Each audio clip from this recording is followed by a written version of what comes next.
Hello guys, today I'm going to be starting a new segment on my channel called Minute Reviews. Do not take the segment's name literally. It may be a little bit over a minute, maybe 2 to 3 minutes tops. In this segment, I'll be giving you guys spoiler-free reviews of books that I just finished. I usually type my reviews up and put them up on my website, fandomsnews.com, but I decided why not bring that to the YouTube channel. So I hope you guys enjoy this segment, and let's get started with the first book review. Today's review is going to be on Inescapable by Amy A. Bartol. I'll be giving the summary down below in the description box because if I give it to you now, it'll just take too much time with the review, and yeah, you guys get it. So if you guys want to see the summary of this book, just go to the description box below and check it out. Inescapable is definitely a mysterious book with lots of twists and turns in it. Like, Amy A. Bartol really played out the plotline of this book really greatly because that's one of my favorite parts of this book, the plotline.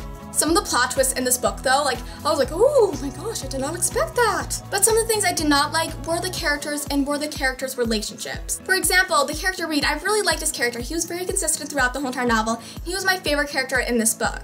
But then there's Evie, and Evie quite annoyed me throughout this whole entire book, and she's the main character, and it's really a shame when the main character annoys you because honestly, I like a main character being relatable to, and Evie was definitely not relatable to.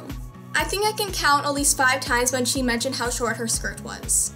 And I really don't like that. I don't like when a character just like flaunts what she has to the reader. Like, oh, look how short my skirt is. Oh, I know he's looking at my legs. Oh, look at the lingerie I'm wearing to this Halloween party. Like, seriously, that's not what is important in this book. And I really just don't like how she seemed like all seductive. But then in another point of the book, she seemed really like a little kiddish and vulnerable and not knowing what to do. So like her character really switched between 2 different personas very often in this book, and it wasn't a gradual character development. It was really like switched off and on and off and on, and I didn't really like that much. But she kind of redeemed herself at the end. Her character development really showed in a certain scene, and I was really happy to see that she didn't just stay the same girl she started off as.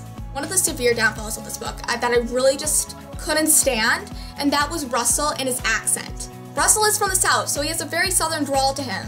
And to emphasize his southern accent, Amy actually wrote how he would speak the words on the page. So instead of like you, like Y-O-U, or you're, like Y-O-U-R, he would write you're, like Y-U-R, and ya, like Y-A. And I just really didn't like that. And there was a lot of abbreviated words that I really just found it hard to read, and I really wish that wasn't there because it really made me not like the character of Russell. And I just really didn't like it and made it a struggle to read. I felt like I was reading Huckleberry Finn instead of a contemporary novel. And another thing I had an issue with was the character relationships because they were moving way too fast and they weren't gradual whatsoever. They were very like jumping into it very soon and being like, oh, I love you, let's make out. No, you need to like gradually go uphill, get to that point. You just can't do it in the first chapter, you just met the guy. There was also a very prominent love triangle in this story, which was very good. I liked reading it, but it was just a teensy bit too predictable. But I think that's gonna clear up now because at the end of the story, you're like, oh my gosh, what's gonna happen now? Like, whoo, crap's gonna go down. So I'm really excited to see how that's gonna go down in book 2. I do recommend this book. It's very good, very well written. I did enjoy it, but I did not love it. But I did like it. I definitely liked it, and I give it a 3.5 out of 5 stars. But I do recommend this book very much to all you angel lovers out there. I think you guys will really like it. So I hope you guys enjoyed this review on Inescapable by Amy A. Bartol. You can buy her books on Amazon or Barnes & Noble, either or. Make sure you stay tuned for more Minute Review coming to you very soon. Thank you guys for watching this, and I hope you have an amazing day. Bye! Happy reading!